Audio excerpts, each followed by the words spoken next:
कांग्रेस अपना अलग रास्ता अपनाती है तो जो कांग्रेस के विधायक हैं वो तो महागठबंधन से घट जाएंगे, तो सत्ता से और भी दूर चलते जाएगा। तो फिर उसी बात को लेकर के कांग्रेस ने आवाज़ उठाया था कि आखिर कांग्रेस की ज़रूरत नहीं है तो ये सत्ता में किसके बदौलत बैठेंगे, यानी कि बीजेपी इनका सहयोग करेगी। नमस्कार, मैं दीपक विशाल और आप देख रहे हैं बिग न्यूज़ 9। बिहार में कांग्रेस जो है वो धीरे धीरे अपने आप को कमज़ोर समझने लगी है। हम बात ये बात इसलिए हम कह रहे हैं क्योंकि एक पत्र कांग्रेस के जो अभी मदन मोहन झा हैं जिन्होंने पप्पू यादव को लिखा है और उसको लेकर के बिहार में तमाम बातों और चर्चा का बाज़ार जो है वो लगातार शुरू हो गया है। हमारे साथ मौजूद है इस चर्चा में बनने के लिए आलोक आज़ाद जी, जो राजनीतिक सलाहकार हैं और बिहार की राजनीति पर अच्छी पकड़ बनाए हुए हैं। बहुत बहुत स्वागत है हमारे। जी धन्यवाद। क्या लगता है कि इस बार कांग्रेस इतनी डरी हुई क्यों लग रही है कि उसे पप्पू यादव से सहायता मांगने की जरूरत पड़ गई? जी, कांग्रेस 1990 के दशक के बाद से बिहार में लगातार पिछड़ते जा रही है बिहार की राजनीति में। और कांग्रेस की स्थिति ये हो गई है कि बिना आरजेडी की बैसाखी के साथ तो चल ही नहीं सकती है।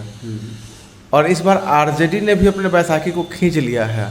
तो जाहिर सी बात है कि कांग्रेस डरी हुई सहमी हुई कांग्रेस है। इज्जत बचाना मुश्किल पड़ सकता है। ये पप्पू यादव कैसे सहयोग कर पाएंगे जब इतनी बड़ी पार्टी, जो महागठबंधन की सबसे बड़ी पार्टी आरजेडी जब साथ नहीं दे रही है, पप्पू यादव क्या बदलाव ला पाएंगे? क्योंकि उनकी सहायता ली जा रही है, उससे क्या फ़र्क पड़ना है? जी बिल्कुल, आरजेडी भले ही कांग्रेस का साथ छोड़ दिया हो, लेकिन कांग्रेस के प्रत्याशी दोनों जगह से कुशेश्वर स्थान और तारापुर से चुनाव मैदान में उतरे हुए हैं। कांग्रेस ने प्रत्याशी डालने के पूर्व में भी पप्पू यादव से समर्थन मांगा था और चर्चा चल रही थी कि पप्पू यादव जेल से छूटकर कांग्रेस के प्रत्याशी के रूप में तारापुर से चुनाव लड़ेंगे।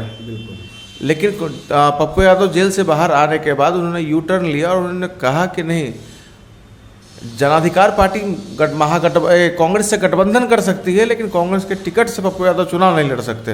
ये पप्पू यादव ने जिन्हें कहा था। और उसके बाद तुरंत बाद कुशेश्वर स्थान से पप्पू यादव ने प्रत्याशी दे भी दिया।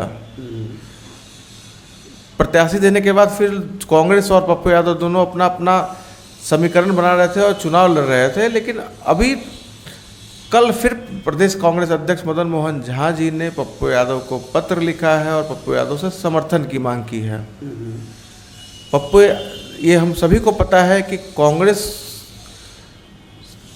को भी पता है कि तेजस्वी यादव को बिहार में सबसे ज़्यादा किसी से तकलीफ है तो वो पप्पू यादव से है।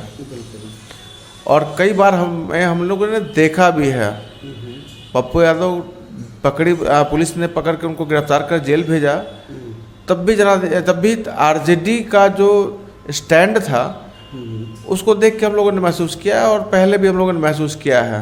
पप्पू यादव को फूटी आंख नहीं सुहाते हैं तेजस्वी यादव और तेजस्वी यादव को पप्पू यादव। मुझे लगता है कि कांग्रेस पार्टी इसी का फ़ायदा उठाना चाहती है, पप्पू यादव से समर्थन लेके आरजेडी को दिखाना चाहती है कि तुम यदि हमको छोड़ के जाओगे तो हम तुम्हारे दुश्मन को गले लगाएंगे। तो पप्पू यादव जब जेल से छूट के बाहर आए, चूँकि सबसे बड़ा सवाल यहीं से शुरू होता है कि जेल से जब बाहर आए उसके बाद उन्होंने तेजस्वी यादव और आरजेडी को बीजेपी का बी टीम कहा। उनका ये डायरेक्ट नाम नहीं, लेकिन निजी चैनल के इंटरव्यू में उन्होंने कहा कि बीजेपी का बी टीम आरजेडी, यानी कि पीछे से बीजेपी को सपोर्ट कर रहा है आरजेडी। कुछ दिन पूर्व ही कांग्रेस के तरफ से जो भक्त चरण दास हैं, इन्होंने भी कहा कि बीजेपी के साथ मिलके आरजेडी सरकार बना सकती है। आपको क्या लगता है कि दोनों तरफ से इस तरह की बातें हो रही हैं और इधर कांग्रेस पप्पू यादव को अपने खेमे में लेने के लिए तैयार था, फिर अभी सहायता के लिए अपील भी कर रहा है, ये पूरा माजरा किस स्टेज में जा रहा है? बिल्कुल, भक्त चरण दास ने कहा कि आरजेडी बीजेपी के बी टीम है या बीजेपी के साथ सरकार बना सकती है। राजनीति है, चुनाव है, सभी नेता अपने अपने सुविधा अनुसार बयानबाजी करते हैं। ये भी एक तरह की बयानबाजी ही है। अभी तक ऐसा कहीं से दिखा नहीं है कि आरजेडी और बीजेपी मिलकर सरकार बना सकती है। हालांकि अफवाह उड़ते रहे हैं। बिहार में कुछ भी हो सकता है राजनीति में। जब नीतीश कुमार बदल सकते हैं तो बीजेपी आरजेडी भी हो सकता है बदल जाए। ये भविष्य की बात है, क्या होती है। अभी वर्तमान में कांग्रेस के लिए बिहार में जिंदा रहना मुश्किल है। यदि इस चुनाव में कांग्रेस जीत जाती है तो बिहार की राजनीति में कांग्रेस की एंट्री हो जाती है, और एंट्री ही नहीं होगी, विपक्षी दलों को एकजुट करने और नेतृत्व करने का दावा भी कांग्रेस कर सकती है। अभी जो आपने कहा कि राजनीति है, कुछ भी संभव हो सकता है, इसमें एक चीज़ और है। जैसे अगर देखा जाए मूल रूप से, क्योंकि हम जिस तरह का हम लोग विश्लेषण करते हैं, बिग न्यूज़ 9 जिस तरह की विश्लेषण करती है, उसमें तमाम पहलुओं को देखा जाता है। इसमें एक पहलू ये भी है कि अगर महागठबंधन अब तक जो बड़ी पार्टी बिहार में दिख रहा था कि आरजेडी है, सत्ता के करीब पहुंच गई थी कांग्रेस को साथ लेकर के, अगर ये दोनों सीट जीतती है तो और करीब पहुंच जाती है। लेकिन कांग्रेस के साथ रार जब होता है, कांग्रेस अपना अलग रास्ता अपनाती है, तो जो कांग्रेस के विधायक हैं वो तो महागठबंधन से घट जाएंगे, तो सत्ता से और भी दूर चलते जाएगा। तो फिर उसी बात को लेकर के कांग्रेस ने आवाज़ उठाया था कि आखिर कांग्रेस की ज़रूरत नहीं है तो ये सत्ता में किसके बदौलत बैठेंगे, यानी कि बीजेपी इनका सहयोग करेगी। तो क्या ये संभव नहीं है कि आने वाले भविष्य में हो सकता है कि बीजेपी के साथ मिल करके सरकार बने, जैसे हम लोगों ने एनालिसिस किया था कि नीतीश कुमार कांग्रेस के साथ मिल करके 2024 में इलेक्शन लड़ने की तैयारी कर रहे हैं, उसी तरह ये भी हो सकता है कि ये पाला बदल के फिर से बीजेपी के साथ आ जाए। आपको क्या लगता है? नहीं, ऐसा कुछ नहीं होना जाना है। कांग्रेस का अपना स्ट्रेटजी है और आरजेडी का अपना स्ट्रेटजी है। आरजेडी, मुझे लगता है कि अभी जो विधानसभा चुनाव हुआ इसमें 70 सीटों के लिए कांग्रेस ने बहुत ज़्यादा प्रेशर बनाया था, जिसके कारण महागठबंधन से उपेंद्र कुशवाहा की विदाई हो गई, मुकेश सहनी की विदाई हो गई, जीतन राम मांझी की विदाई हो गई। यदि कांग्रेस ने उतना दबाव नहीं बनाया होता तो शायद हो सकता था कि इसमें तीनों रह जाते या एक दो दल की विदाई होती, बाकी एक दो रह जाते। लेकिन कांग्रेस ने जो प्रेशर बनाया था 2020 के चुनाव में टिकट को लेकर, मैं बता दूं कि 2015 के चुनाव में 41 सीट जीतने वाले कांग्रेस, 41 सीट पे लड़ने वाली कांग्रेस 27 सीटें जीती थी, और इस चुनाव में 70 सीट पे लड़ने वाली कांग्रेस 19 सीट जीती है। तो कहीं ना कहीं आरजेडी कांग्रेस के दबाव से बाहर आने की रणनीति पर इस उपचुनाव में काम कर रही है। मुझे लगता है आरजेडी का यह सोच है कि यदि कांग्रेस को बाहर रख के यदि आरजेडी दोनों सीट जीत जाती है या एक सीट भी जीत अपने पाले में कर लेती है, तो निश्चित रूप से 2024 हो या 2025 का चुनाव हो, इसमें आरजेडी कांग्रेस को दबाव में लाते हुए महागठबंधन के आकार को भी बढ़ा पाएगी और कांग्रेस को कम सीट पर लड़ने के लिए प्रेशर भी बना पाएगी। ये आरजेडी का इंटरनल स्ट्रेटजी है। लेकिन अगर आप जैसे कह रहे हैं कि इस तरह का स्ट्रेटजी बना रही है आरजेडी की, कम सीटों पर कांग्रेस को लड़वाया जाए, लेकिन अगर संभावनाएं जब देखी जा रही है और हो सकता है कि इस बार गठबंधन बने ही ना, कांग्रेस अलग चुनाव लड़ने की प्रोग्राम बनाए, या फिर हो सकता है कि बिहार की और पार्टी, जैसे अपने पप्पू यादव के साथ इनका जो दोस्ताना दिख रहा है, जो याराना दिख रहा है, तो पप्पू यादव जैसे छोटे छोटे दल को लेकर के भी चुनाव लड़ा जा सकता है। तो ये भी इनकी स्ट्रेटजी हो चुकी। महागठबंधन में अभी जो उपचुनाव में जो हो रहा है उससे ये साफ दिख रहा है कि अब दोनों के रास्ते धीरे धीरे अलग होने के कगार पे है। नहीं, बिहार में महागठबंधन का स्वरूप आरजेडी और कांग्रेस के साथ ही बन सकता है, दोनों को अलग होने से स्वरूप नहीं बन सकता है। और राष्ट्रीय राजनीति को देखते हुए कांग्रेस इतना बड़ा फैसला कभी नहीं कर सकती है। आरजेडी छोड़ दे तो अलग बात है, कांग्रेस इतना बड़ा फैसला नहीं कर सकती है। कांग्रेस तेजस्वी यादव पे दबाव बनाने के लिए, पप्पू यादव को बिहार का बेबाक नेता का माना जाता है, बोलने में कहीं पीछे पप्पू यादव नहीं रहते हैं, बहुत सारे मुद्दों को उठाते हैं और लगातार जनता के बीच में अपने रॉबिन हुड की छवि बना रखी है। उन्होंने लगातार सेवा भाव में रहते हैं, सेवा करते हैं जनता की। और बिहार में कांग्रेस से कन्हैया को उतार रही है। कन्हैया की भी बड़ी बेबाक छवि है पूरे देश में। कहा जाता है कि बीजेपी को जवाब देने वाला कन्हैया से बेहतर कोई नहीं है।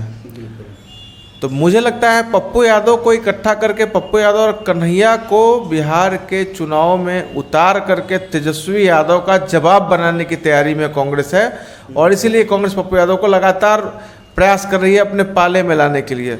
यदि कन्हैया कुमार और पप्पू यादव दोनों एक साथ प्रचार करने को तैयार हो जाते हैं कांग्रेस के पक्ष में, तो कांग्रेस कहीं ना कहीं बड़ा खेल करने की तैयारी में है, और तेजस्वी यादव को जवाब देने के लिए भी तैयारी में है। जो आरजेडी ने जो धोखा दिया है कांग्रेस के अनुसार, कांग्रेस को धोखा दिया उसके सिग्नेचर सीट पे कैंडिडेट देकर। लेकिन पप्पू यादव खुद एक सीट पर अपने चुनाव लड़ रहे हैं, उनके कैंडिडेट उन्होंने उतार रखा है, तो ऐसे सूरत में ये कैसे संभव है कि वो कांग्रेस को सपोर्ट करें? क्योंकि खुद उन्होंने आकर के मंच पे मीडिया के सामने इस बात को स्वीकारा है कि हम कांग्रेस के साथ तभी जा सकते हैं जो महागठबंधन से अलग हों, और चूंकि अलग चुनाव लड़ रहे हैं, पहले उन्होंने आश्वासन भी दिया था कि हम कांग्रेस का सहायता करेंगे, लेकिन बाद में एक सीट पर अपने कैंडिडेट उतार दिए, तो इससे कैसे वो सहायता कर पाएंगे? राजनीति है। मुझे लगता है कांग्रेस ये चाहती है कि कन्हैया कुमार और पप्पू यादव को दोनों को एक साथ मंच पर उतारे। हालांकि पप्पू यादव ने प्रत्याशी दे रखी है, लेकिन राजनीति में लास्ट समय तक प्रयास किए जाते हैं। कांग्रेस की तारीफ पप्पू यादव ने लगातार किया है, जेल से छूटने के बाद कांग्रेस को समुद्र बताया है। कांग्रेस की राहुल गांधी का तारीफ किया है, सोनिया गांधी का तारीफ उन्होंने किया है। मुझे लगता है कि उन तारीफों के भरोसे प्रदेश अध्यक्ष ने पत्र लिख दिया है पप्पू यादव को समर्थन के लिए। पप्पू यादव क्या निर्णय लेते हैं ये देखने की बात होगी हम लोगों के लिए। लेकिन ये ज़रूर है कि कांग्रेस चाहती है तेजस्वी यादव को जवाब देना, चाहे किसी भी तरह से, और स्टेज पर कन्हैया कुमार और पप्पू यादव के जोड़ी को उतारना चाहती है, जो पप्पू यादव जवाब दे सके तेजस्वी को और कन्हैया। और हम सभी को पता भी है कि पप्पू यादव यदि जलते हैं तो तेजस्वी यादव यदि जलते हैं तो पप्पू यादव से तो जलते ही हैं, कन्हैया कुमार से भी उनकी जलन कम नहीं है। पिछले लोकसभा चुनाव में हम लोगों ने देखा है कि वहाँ बेगूसराय में कन्हैया कुमार के सीट पर आरजेडी ने दोस्ताना चुनाव लड़ा था, तनवीर हसन आरजेडी के प्रत्याशी बना दिए गए थे। तो कांग्रेस जवाब देने के लिए तेजस्वी यादव को हर हाल में जवाब देना चाहेगी। कांग्रेस की जीत दो तरह से है, या तो आरजेडी हार जाए तो भी कांग्रेस जीत रही है, और कांग्रेस जीत जाए तब भी कांग्रेस जीत रही है, या आरजेडी के प्रत्याशी से ज़्यादा वोट कांग्रेस को आए तब भी कांग्रेस अपना मनोबल ऊंचा रखेगी। लेकिन यदि कांग्रेस की जमानत जब्त हो जाती है या कांग्रेस प्रत्याशी बुरी तरह से हार जाते हैं, जमानत नहीं बचा पाते हैं, तो कांग्रेस को आगे के दिनों में महागठबंधन में रहना है तो दबाव आरजेडी के दबाव में ही रहना पड़ेगा, और आरजेडी के दिए हुए सीटों पर ही चुनाव लड़ना पड़ेगा, ये भी तय हो जाएगा। अभी जैसे कि जिस तरह का हालात हैं महागठबंधन में कांग्रेस और आरजेडी के फाइट में, कहीं ऐसा ना हो कि नीतीश कुमार बाजी मार जाए, क्योंकि जिस तरह का डेडिकेशन इन एनडीए गठबंधन में दिख रहा है, नीतीश कुमार के जो दोनों कैंडिडेट हैं उनके पक्ष में बीजेपी के तमाम नेता, जो बड़े नेता हैं, जो कद्दावर नेता हैं, वो चुनाव प्रचार में आए हुए हैं, वो उनके लिए दमखम लगा रहे हैं। तो कहीं कांग्रेस और आरजेडी के फाइट में नीतीश कुमार बाजी तो नहीं मार लेंगे? नहीं, चुनाव है, रिजल्ट में कुछ भी हो सकता है। हालांकि जो